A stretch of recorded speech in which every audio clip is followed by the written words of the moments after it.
Panoorin, pakinggan natin tong botohan, guys. So, any objection? Hearing none, the Secretary will conduct a roll call, nominal voting, roll call vote.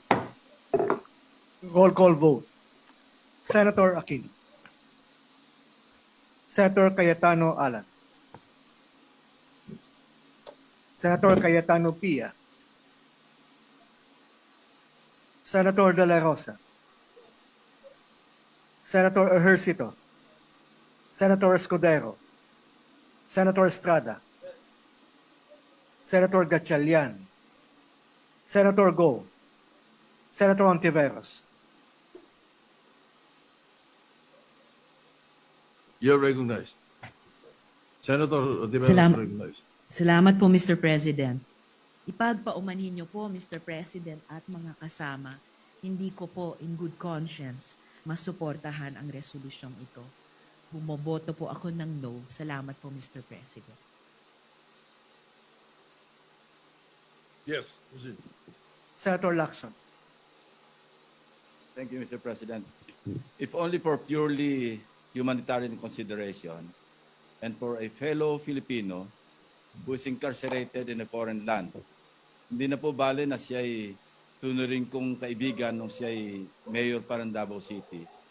Hindi na po bale na kami nagkakasagutan madalas nung siya ay naging Pangulo sa mga isyu ng polisiya tungkol sa katiwalian, tungkol sa kanyang polisiya sa paglaban sa droga. Hindi na po bali lahat yun.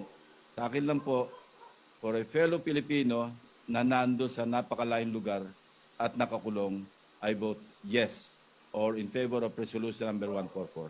Thank you, Mr. President. Senator Lapid. Senator Legarda. Senator Marcoleta.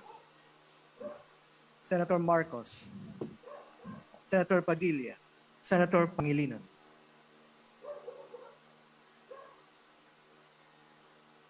Ako po ay bumuboto ng no. Senator Tulfo Erwin.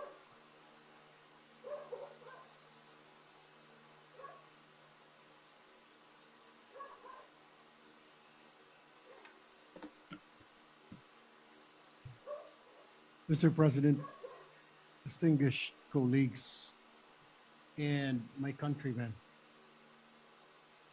this resolution will further divide our nation. But I rise to explain my vote in favor of a Senate resolution requesting the International Criminal Court to place former President Rodrigo Roa Duterte under house arrest. Senator Tulfo Rafi. Senator Villanueva. Senator Villar Camille. Senator Villar Mark. Senator Zubiri. Senate President Soto III. Your Honors, I am faced with two equally important issues affecting life and liberty. Therefore, I register an abstention. All right, Senator Rafi Tulfo, you're recognized.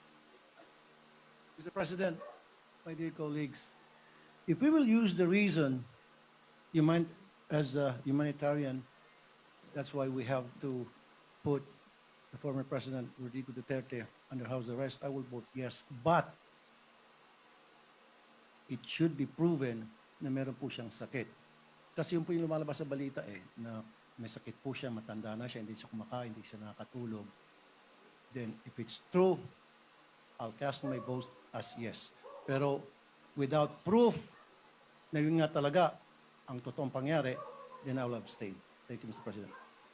Is abstention. Abstention po ako. Yeah. Thank you, Mr. President. Will we get the result of the vote? We have 15 affirmative votes, 3 negative votes, and 2 abstention. PSR Resolution 144 is hereby adopted. Thank you very much, Mr. President.